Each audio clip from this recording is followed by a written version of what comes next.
Kisan fashion mall వచ్చేస్తుంది మన ECL కి జూలై 24న గొప్ప ప్రారంభం. ఏపీ వ్యాప్తంగా డాక్యుమెంట్ రైటర్స్ ఆందోళన చేపట్టారు. రిజిస్ట్రేషన్ కార్యాలయాల దగ్గర నిరసనలు వ్యక్తం చేశారు. ఈ నెల 30 వరకు డాక్యుమెంట్ రైటర్స్ పెన్ డౌన్ చేపట్టారు. జీవో నెంబర్ 396 ని రద్దు చేయాలంటూ డిమాండ్ చేస్తున్నారు కూడా. ప్రభుత్వం జారీ చేసిన జీవో నెంబర్ 396 ని వెంటనే రద్దు చేయాలని డిమాండ్ చేస్తూ ఏపీలో సబ్ రిజిస్ట్రార్ కార్యాలయాల దగ్గర డాక్యుమెంట్ రైటర్స్ 10 రోజుల పాటు పెన్ డౌన్ కార్యక్రమానికి శ్రీకారం చుట్టారు.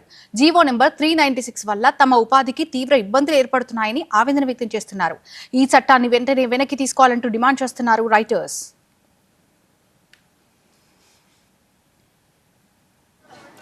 రైటర్స్ ఆందోళన డిమాండ్స్ కి సంబంధించిన అప్డేట్స్ కడప నుంచి మా ప్రతినిధి సుధీర్ అందిస్తారు. రిజిస్ట్రేషన్ కు సంబంధించి ఈ రోజు నుంచి దాదాపు 3 విభాగాలకు సంబంధించిన వారు ఈ రోజు రిలే నిరాహార దీక్షలు మొదలు పెడతా ఉన్నారు. దస్తావేజ్ రైటర్లు, స్టాంపు వెండర్లు, అలాగే DDP ఆపరేటర్లు, ఈ ముగ్గురు కూడా ఈ రోజు నుంచి రిలే నిరాహార దీక్షలకు అయితే కూర్చుంటున్నారు. అసలు వీళ్ళ సమస్య ఏంటి, ఈ 396 జీవో వాళ్ళకి ఏ విధంగా ఇబ్బంది అనే దాని మీద మనతో మాట్లాడడానికి దస్తావేజ్ రైటర్ల సంఘం వాళ్ళు ఉన్నారు. వాళ్ళని తెలుసుకుని చెప్పండి, అసలు ఏంటి మీ ప్రాబ్లం ఏంటి, ఈ జీవో వల్ల మీరు ఏ విధంగా నష్టపోతారు?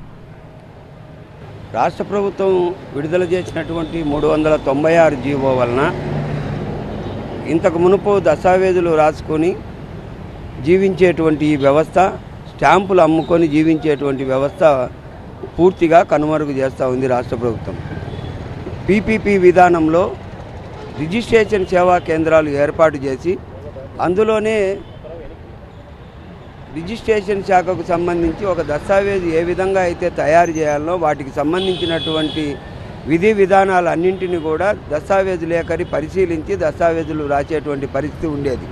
ఇప్పుడు ఈ సేవా కేంద్రాలలోనే వాటన్నింటినీ పరిశీలించి దస్తావేజులు తయారు చేసేటువంటిది కూడా ప్రభుత్వం ప్రైవేటు వ్యక్తులకు అప్పజెప్పడాన్ని మేము నిరసిస్తూ దస్తావేజు లేఖరుల వ్యవస్థను కాపాడాలని, జీవనోపాధి కల్పించాలని చెప్పేసి డిమాండ్ చేస్తూ ఆంధ్రప్రదేశ్ రాష్ట్ర దస్తావేజు లేఖరుల సంక్షేమ సంఘం ఆధ్వర్యంలో రాష్ట్ర వ్యాప్తంగా 298 ఆఫీసులలో ఇవాళ రిలే నిరాహార దీక్షలు ప్రారంభించుకోవడం జరిగింది.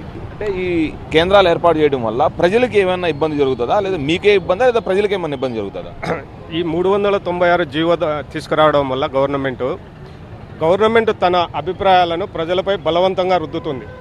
ఒక కొనుగోలుదారుడు డాక్యుమెంట్ ఎక్కడ రాపించుకోవాలా అనేది తన నిర్ణయం. ఇక్కడే రాపించుకోవాలని ప్రభుత్వం నిర్ణయించడం మంచి పద్ధతి కాదు. మేము ఇప్పటి నుంచి 30 సంవత్సరాలు 40 సంవత్సరాల నుంచి ఇక్కడ మేము ఈ వృత్తిలో ఉన్నాము. ఈ వృత్తిలో ఉన్నప్పుడు మేము కొనుగోలుదారులకు కానీ అమ్మకందారులకు కానీ ఏం సేవ చేస్తున్నాం అనేది వాళ్ళకు తెలుసు. కొనుగోలుదారులకు వచ్చే డౌట్లన్నీ మేము చెప్తాము, అమ్మకందారులకు వచ్చే డౌట్లన్నీ చెప్తాం, ఏమైనా డౌట్లు ఉంటే చెప్తాం, ఏమైనా కొలతలు ఏమైనా ఉన్నాయంటే పోయి చేస్తాం. ఇవన్నీ బలవంతంగా ప్రజలపై జీవనం తెచ్చి రుద్ది మా జీవనాన్ని తొలగించడం అనేది మంచి పద్ధతి కదా గవర్నమెంట్కు. మా వల్ల ఏమైనా ప్రభుత్వానికి కానీ ప్రజలకు కానీ నష్టం జరుగుతుంటే అది మాకు తెలిపితే మేము దాని ద్వారా పోతాం. ఇంతకుముందు డాక్యుమెంట్లు రాసేవాళ్ళము, తర్వాత నువ్వు కార్డ్ అనే సిస్టమ్ తీసుకొచ్చారు రిజిస్టర్ ఆఫీస్లో. దాని తర్వాత 2.0 అనే ఒక సిస్టమ్ చేశాను. దాంట్లో అనుసరించే మేము చేస్తున్నాం పని. ప్రభుత్వానికి ఎక్కడ మేము వ్యతిరేకంగా లేము, కానీ మా జీవనాన్ని మాత్రం వేరే వాళ్ళకు దోచిపెట్టడం అనేది మంచి పద్ధతి కాదు. ఈ జీవోను వెంటనే చంద్రబాబు గారు ఉపసంహరించుకోవాలని విజ్ఞప్తి చేస్తున్నాం. ఏదైతే ఈ రిజిస్ట్రేషన్కి సంబంధించిన కొన్ని శాఖలు ఏర్పాటు చేస్తూ ఉన్నారు, దాన్ని అయితే రద్దు చేయాలి, ఈ 396 జీవోను రద్దు చేయాలని చెప్పేసి ఈ నిరాహార దీక్షలు చేస్తున్నాము. ఈ నెలాఖరు వరకు కూడా ఈ నిరాహార దీక్షలు కొనసాగుతాయి. ఆ కేంద్రాలను ఏర్పాటు చేయొద్దని చెప్పేసి వీళ్ళు డిమాండ్ చేస్తున్న పరిస్థితి మనం చూస్తూ ఉన్నాం. Camera person Rajesh, Sudheer, TV9 Kadapa.